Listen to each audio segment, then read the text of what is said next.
Bienvenue à la 16e journée.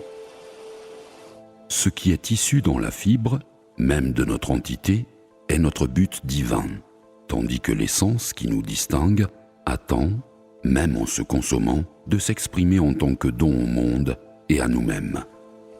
Je crois que le but de la vie est l'extension du bonheur. Donc, quand nous identifions ce qui nous apporte la joie majeure dans la vie, nous sommes sur la bonne piste pour découvrir cette vérité intérieure. Suivant Gautama Bouddha, le but de notre vie est de découvrir son même but et de vous donner à lui, de toute votre âme et de tout votre cœur. Quand nous vivons en ligne avec ce vrai but, c'est-à-dire notre dharma, nous sommes heureux et nous créons une vague de propagation du bien émanant de l'intérieur, s'étendant à tous ceux qui nous entourent. Regardons de plus près. La notion du but divin est plus similaire à un sentier zigzagant le long des flancs d'une montagne qu'à une seule destination spécifique. Il y a beaucoup de panoramas et d'arrêts le long du chemin. Pourtant, c'est toujours la même montagne sur laquelle nous voyageons. Notre but essentiel est toujours avec nous, et il est rétabli qu'il soit révélé et connu au cours de la vie. Ce sentier, qui est notre destin, c'est-à-dire une collection d'expressions significatives de soi qui nous arrivent spontanément et au bon moment quelquefois, par vagues ou à d'autres occasions, par saison, et toutefois toujours présente, est l'essence de notre vie. Ainsi, il se peut que notre destin et notre vrai but, en ce moment, est celui de sourire à la personne que nous voyons pendant que nous marchons pour notre compte et qui semble avoir un air triste. Il pourrait également être celui de nous décider à agir pour initier une entreprise qui a été le rêve que nous cultivons depuis longtemps. Il pourrait être celui de nous montrer comme un ami fidèle, ou même de suivre des cours de jardinage. Quel est votre destin aujourd'hui ? Je vous invite à passer un peu de temps à considérer votre destin, observer et écouter les indices que vous fournit votre cœur. Autorisez-vous à exprimer votre dharma et votre destin. Resplendissez librement de votre lumière particulière. Vous serez surpris de voir combien est merveilleux le sentier de la vie qui se développe pour vous. Comme l'a dit ouvertement une fois Joseph Campbell, suivez votre béatitude et l'univers vous ouvrira des portes où il n'y avait que des murs. Préparons-nous à la méditation en centrant notre pensée sur « Béatitude, sois mon guide ». Béatitude, sois mon guide.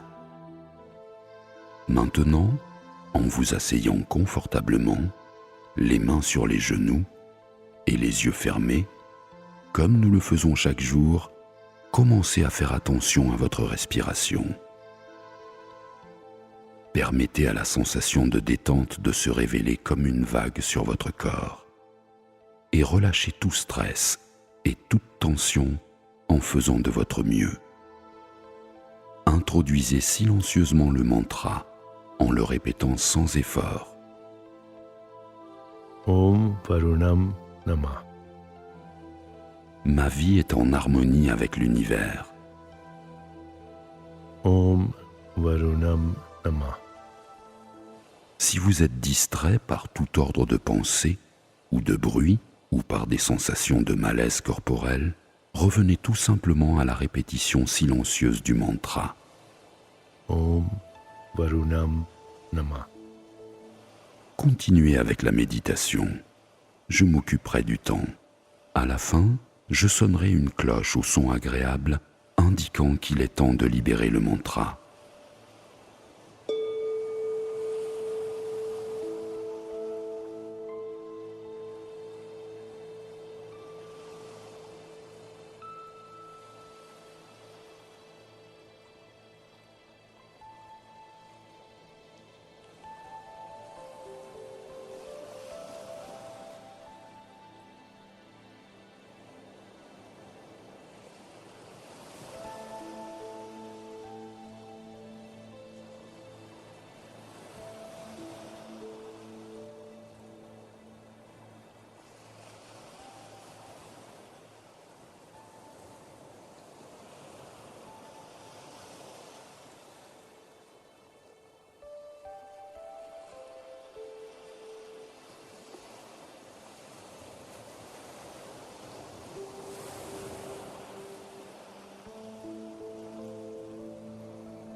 libérez le mantra et revenez de nouveau dans votre corps.